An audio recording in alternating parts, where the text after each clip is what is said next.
Aywa anyame ko vaccin corona na fi anyame ko ni sin tai ti AstraZeneca ko atoke ko Johnson Johnson aywa o bolen kwala kibaria wore ta mafomo yi ambi flanfla la libi jango mo balaka minun fo nu balaka siga don mo ka green ka tu bolochi oye korole nabi ke jamana kuntigi gouvernement kuntigi dogotoro ka ministry anima bauchama olu folo bitu bolochi anyaye ndene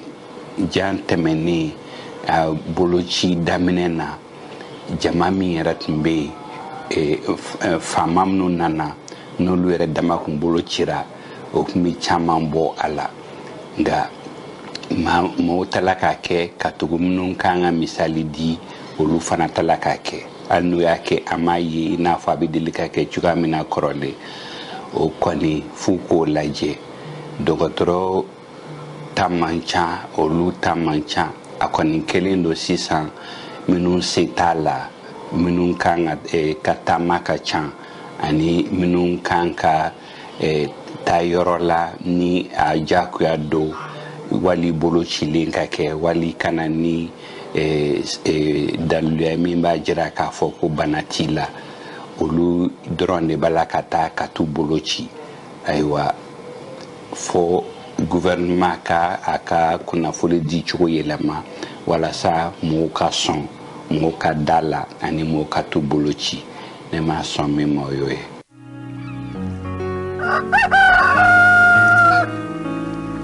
Alexi Befo arayeta la kabani sanga konna la amena angado mawulile ame obisimla anya fonya na ka foje kulumi sigile no sinka en fait no mali kono mununga bara e kaseka jatemnelu ke yurugu o keleli kama kusobe anga jamana konna la ni obe talike plateforme de lutte contre la corruption o ere manyema o ye professeur Clément Damele yalma jekulinga yeta jumenye ka kenyene ni wakati la ban konna la mamunu minena ka sababu yake ka bisigile no ka foku tokobe yurugu ko kuma dola jekulinga yeta jume professeur Clément Damele ale be nyefol kanye isa kabara ne ka juru sirafe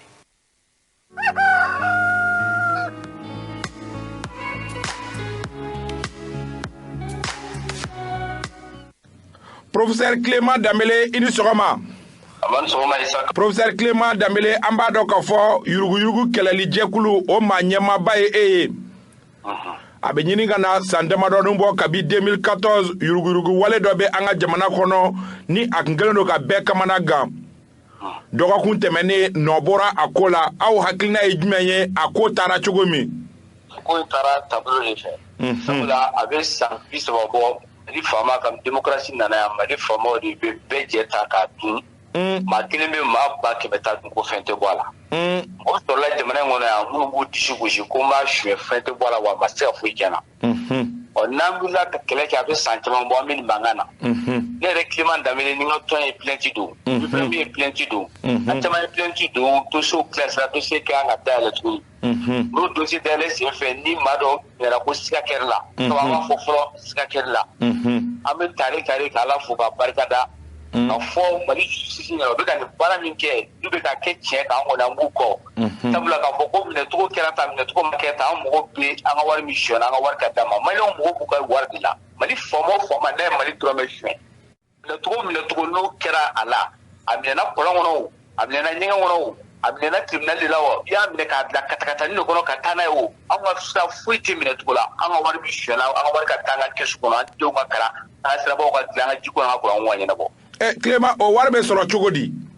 a wari sɔrɔ cogo tɛ dɔwɛrɛ ye koyi n'i ye maa min minɛ u k'a lajɛ i ka compte min bɛ yen u k'a lajɛ i muso fɛn b'i muso tɔgɔ la u k'o lajɛ n'a sɔrɔ i muso bɛ se k'o sɔrɔ a yɛrɛ ye fɛn min b'i denw tɔgɔ la fɛn b'i teriw tɔgɔ la fɛn b'i jɛɲɔgɔnw tɔgɔ la i ka compte min b'i jamana wɛrɛw la foro min b'i bolo mobili min b'i bolo du min b'i bolo u k'a bɛɛ minɛ n'u taara sɔrɔ denyɛrɛnin min yɛrɛ bɛ yen hali ni kusi b'u la u k'u bɔ ka taa n'o ye dɔrɔmɛ 5 bɛ se ka feere ka dɔrɔmɛ 5 sɔrɔ an mago b'an wari de la an tɛ an ka dɔrɔmɛ kɔ wa nin min daminɛlen filɛ a tɛ dabila dɛ sakaba a tɛ dabila ni Sukali kɔkara Mayiga a Assimi Goïta n'u ye bila yɔrɔ yɔrɔ u ni anw de bɛ ɲɔgɔn na sabula baara min daminɛlen filɛ nin ye journaux dɔw b'a la n'o ye sɔrɔsi Jalabatigiw ye colonel dɔ tɔgɔ b'a la mais ministre colonel tɔgɔ b'a la u k'a bɛɛ minɛ an mɔgɔ b'an ka zow la maliyɛnw b'u ka zow la k'u bila kaso la k'an ka wari minɛ u kana mɛn kaso la dɛ sabu an de b'o kaso kura sara. Professeur Clément an dun b'a dɔn k'a fɔ nin dossier kɛrɛfɛ dossier wɛrɛ bɛ yen n'o ye sɔrɔsiw ka maramafɛnw sanni ko n'a bɛ fɔ ma ko LOPM dama don o kuma la engrais feerela tɛ dama don o fana kuma la. N y'a waati de sabula an y'a ye k'a fɔ an ka ɲɛmaa dɔ bɛ yen n'o ye Sumani Kokara Mayiga premier ministre ale ko ni sɔrɔsiw ka dossier ko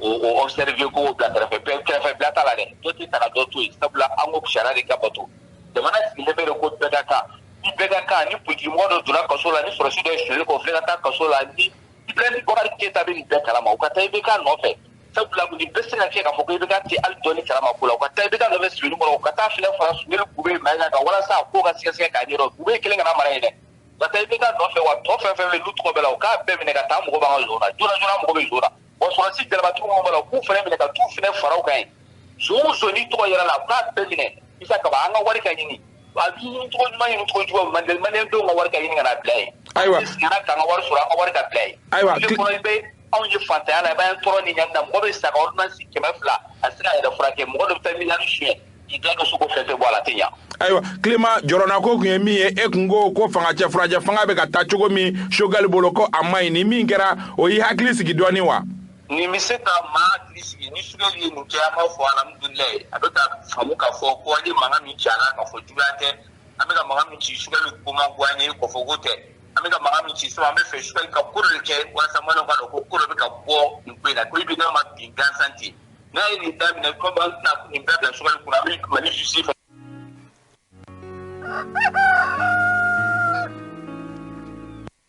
Clément Dambélé ale ka yeta tun ye nin ye an bɛ faamuyali ko ɲuman ɲini bɛɛ lajɛlen fɛ ni sanga kɔnɔna la an bɛ don décryptage kɔnɔ Isa Kaba Sidibe ale ka labɛnw sabatira ka ban ko yalima an ka jamana gouvernement b'a fɛ ka organe unique sigi sen kan cogoya jumɛn de la organe unique o bɛ tali kɛ ka jɛkuluba kelen sigi sen kan min b'a to kalafili nataw ka se ka o kow dalabɛn Isa Kaba Sidibe kunnafoniyaw bɛ ale bolo ni ko ɲɛ kan a bɛ n'o lase an ma.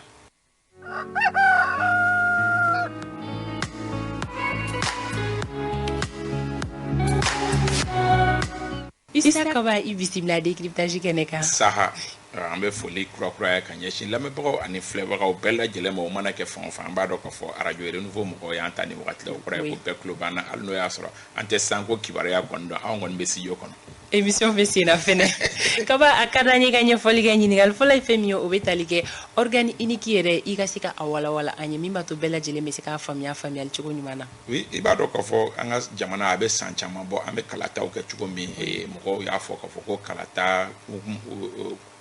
kunkanko jama ka ca ko cakɛda ka ca minnu bolo bɛ kalatako la cakɛda minnu ni kuma dɔw la yɛrɛ u kuntilennaw tɛ kelen ye u tɛ ɲɔgɔn faamu a baaraw la o bɛ kɛ sababu ye kuma o kuma ni kalata banna cakɛdaw bɛ jalaki bin ɲɔgɔn kan a bɛ san caman bɔ jateminɛlikɛlaw ko walasa baara in ka ɲɛ ko ka jɛkuluba kelen sigi jɛkuluba kelen min ni a ka yɛrɛma hɔrɔnya bɛ a yɛrɛ bolo jɛkuluba min ni a tɛ kɛ maaw ye maa minnu ni u politiki suma b'u fɛ kosɛbɛ hali ni politiki mɔgɔw donna a kɔnɔ nka a ɲɛmaaba kana kɛ o ye o jɛkuluba ka kɛ jɛkulu ye min ni nin cakɛda fɛn fɛn n'olu da bɛ kalatako la k'olu bɛɛ dɔɔni dɔɔni don a jɛkulu kɔnɔ walasa kalata bisibasa minnu bɛ yen ani namara kuma minnu ni fɛn minnu bɛ fɔ olu ka se ka bɔ kalata ko kɔnɔna la san caman a kuma bɛ sen na nka a baara kuma se ka kɛ nin fanga cɛ furancɛ fanga in daminɛlen wagati min mɔgɔw a kuma wulila ka na tuguni nka hali n'o y'a sɔrɔ maa kodɔnna minnu kun welela k'olu ka hakilina miiri kɛ a ko kan olu bɛɛ ko waleya ɲumanba don nka Mokhtar Wane ye minnu bila baara la premier ministre kɔrɔ Mokhtar Wane olu ko a baara ka ɲi ko nka k'a fiɲɛ ye min ye wagati min ni o bolodalen don k'a baara tɛ se ka kɛ o kɔnɔ Mokhtar Wane ninnu ka fanga o sonsorola ka na ni Choguel ye Choguel ye a ye k'a fɔ hali n'o y'a sɔrɔ jateminɛw y'a yira k'a fɔ ko wagati koronnen don ale ye maa kodɔnna wɛrɛw wele minnu ye baara k'a yɛrɛ ka fɔ la olu maa kodɔnnaw ko awɔ k'a baara bɛ se ka kɛ a baara bɛ se ka kɛ cogo min o de an ye o kunnafoni de sɔrɔ u ye kelen don ka hakilina min di walasa k'a baara kɛ o kunnafoni de b'an bolo kɔrɔ Kaba anw kɔrɔtɔlen don ka se ka o kunnafoni dɔn a baaraw u b'a fɛ k'a kɛ cogo di u b'a fɛ ka jɛkulu yɛrɛ sigi sen kan cogo di ayiwa u ye o kunnafoni de o de an ye o de sɔrɔ kunnafoni siraw fɛ minnu y'a yira k'a fɔ ni an b'a bisigi k'a fɔ k'a baara yɛrɛ daminɛna k'a sababu kɛ an ye kunnafoni min sɔrɔ o ye k'a fɔ a baara kun fɔlɔ o daminɛna kabi uktu kalo kile muga ani wɔɔrɔ kana bila septembre kalo in kile fɔlɔ la o kun bɛ bɛn min ma o ye élaboration de l'avant-projet portant création de l'organe unique de gestion o ye mun ye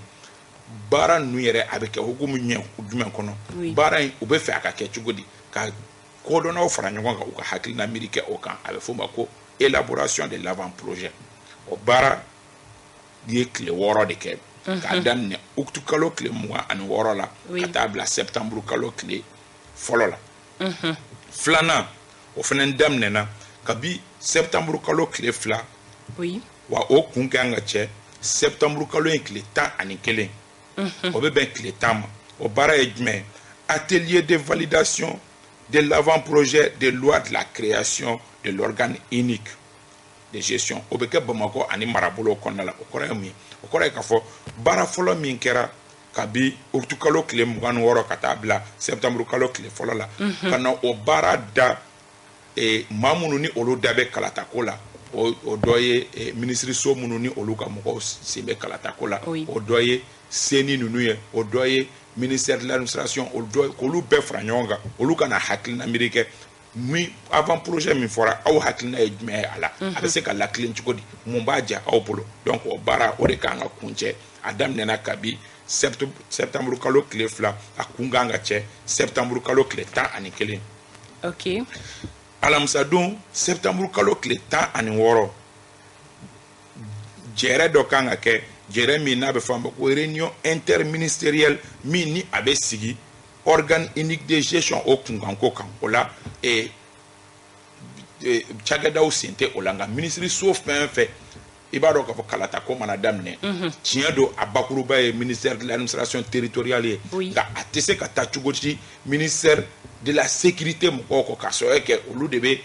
a déployer a tɛ se ka taa cogoya si la ministère de la refondation mɔgɔw kɔ k'a sɔrɔ kɛ olu kunkanko don donc ninnu bɛɛ ka fara ɲɔgɔn kan a tɛ se ka taa cogoya si la ministre so minnu kɔ olu ka fara ɲɔgɔn kan ka hakilina miiri kɛ k'a préparer u bɛna taa ni min ye conseil des ministres la o ministre tɔw ɲɛkɔrɔ walasa olu k'a valider donc o réunion bɛ kɛ septembre kalo tile 16 o bɛ bɛn alamisa don dɔ ma ok septembre kalo tile 22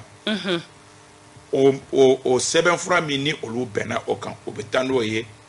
conseil des ministres la jamana kuntigi ni premier ministre ni ministre tɔw bɛɛ ɲɛkɔrɔ olu ka u hakilina di a kan ni sɔn kɛra a ma o la conseil des ministres b'a valider o la a bɛ fɔ k'a fɔ ko